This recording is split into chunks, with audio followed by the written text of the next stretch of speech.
আমি ব্যক্তিগতভাবে আসিফের সমালোচনা করতে চাই। আরে আসিফ ভাই, তুমি তো 3 দিন আগেও চপ্পল পরে রাস্তা দিয়ে হাঁটছো, এখন কোথাও যাইতে তোমার হেলিকপ্টার লাগে, কোথাও যাইতে তোমার লাল গালিচা লাগে। আরে ভাই, জনগণ দিছে বললে কি তুমি ব্যবহার করবা? তোমার তো মাথায় রাখা দরকার যে ছাত্রদের একটা রাজনৈতিক দল আসতে যাইতেছে, তুমি সেখানে লিড করবা। তুমি যে এরকম মানে নবাব দাদাগিরি দেখাও, তাহলে জনগণ তো বুঝাই যাবে যে তুমি যে কিরকম সংস্কার করবা, দেশের যে কি করবা, জাতির কি উদ্ধার করবা, এটা জনগণ কিন্তু অলরেডি বুঝা গেছে। তোমরা করবা সংস্কার। তুমি গ্রামের পোলা গ্রামে থেকে বড় হইছো, 3 দিন আগেও তুমি লেংডি মাইরা পানিতে নেমে গেছো, আর এখন তোমার কোথাও যাইতে হেলিকপ্টার লাগে, লাল গালিচা লাগে। কেন ভাই? তুমি কি আওয়ামী লীগের থেকে জমিদারি কম করতেছো? তুমি যে রাজনৈতিক দলের সমালোচনা করবা, কিভাবে করবো ভাই কও? আওয়ামী লীগ জমিদারি করতো, গাড়ির বহর দিত, বলতো সরকারের মানে রাষ্ট্রের লক্ষ লক্ষ টাকা খরচ ব্যয় করতেছে। তুমি কি করতেছো ভাই? তুমি জাতির কি উদ্ধার করতেছো? তোমরা যে কিরকম সংস্কার করবা এটা জনগণ বুঝা গেছে। একটা কথা বলি, একটা সিকোয়েন্স শুনেন। আপনের চেয়ে পরবালা, পরের চেয়ে জঙ্গলবালা। আর জঙ্গলে গেলে বান্দরে কয়, আবে তুই কোন হাওয়া? আঙ্গ টাকা দিয়া মানে আঙ্গ জনগণের টাকা পয়সা দিয়া এই উপদেশটা যে কি পদ্মরিপনা করতেছে, দেখে তো হালাই মাথার রগরগালা ছিঁড়া যায়। তো তোমরা এটাই করতো, জনগণের টাকা দিয়া বেতন নিতেছ, আরামায়েশ করতেছ, অযথা টাকা নষ্ট করতেছ। এই যে রেজওয়ানা সাহেবা, উনি কি করবেন? উনি কি সংস্কার করতেছেন? কোন সংস্কার কাজ ওনারা আছে? কিচ্ছুই নেই। জনগণের মানে জাতির কি উদ্ধার করবে?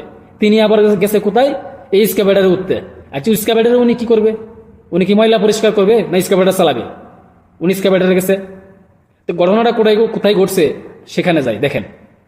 খাল সংস্কার কার্যক্রমে উদ্বোধন অনুষ্ঠানে খালের পাড় থেকে খনন পর্যন্ত লাল গালিচা বিছানোর যে দৃশ্যপট দেখেছি, এটা নিয়ে আবার ডিএনসিসি চামচামি করতে আসে। আসলে আমাদের এই প্রতিষ্ঠানগুলো চামচামি ছাড়তে পারে নাই। আচ্ছা, ডিএনসিসির ব্যাখ্যা পরে দিতেছি। ঢাকা উত্তর সিটি কর্পোরেশন। তো ঘটনা, মিরপুর বাউনিয়া খালের প্রান্তে খাল সংস্কার কার্যক্রমে উদ্বোধনী অনুষ্ঠানের আয়োজন করা হয়। অনুষ্ঠানে উপস্থিত উপদেষ্টাবিন্দু, অতিথিবিন্দু বক্তব্য প্রদান শেষে আনুষ্ঠানিকভাবে সংস্কার কাজের উদ্বোধনের জন্য ভাসমান এসকেভেডারে উঠেন। আচ্ছা, এসকেভেডারে উঠতেইব কেন? এই রেজওয়ানা সাহেবার উনার কেন এসকেভেডারে উঠতে হবে? আপনারাই বলেন। উনি কি এখানে ময়লা পরিষ্কার করবো? এসকেভেডারে উঠটা উনি জাতির কি উদ্ধার করছে? যাই হোক, দেখেন, সাংবাদিকদের পক্ষ থেকে জানতে চাওয়া হয়েছে যে সেখানে কেন লাল গালিচা বিছানো হলো। ডিএনসিসি বলছে যে, ডিএনসিসি কথা বলছিলাম, ডিএনসিসি বলছে যে সেখানে ভাসমান এসকেভেডারে রাখা হয়েছে, তা কোনো স্থায়ী প্ল্যান্টের উপস্থিত নয়, বরং একটি অস্থায়ী স্থানে রাখা হয়েছে। এছাড়া এসকেভেডারে ওঠার রাস্তাটি অনেক ঢালু এবং কাদামাটির হওয়ায় এসকেভেডারের ফ্লোর পিছলা খাইব আর কি, এটা বুঝাইছে। পিছলে থাকায় অতিথিদের নিরাপত্তা যাতায়াত নিশ্চিত করার জন্য এবং চলাচল এলাকা দৃষ্টিরাজ্য করতে একটি লাল কার্পেট দৃশ্যমান ম্যাট ব্যবহার করা হয়েছে।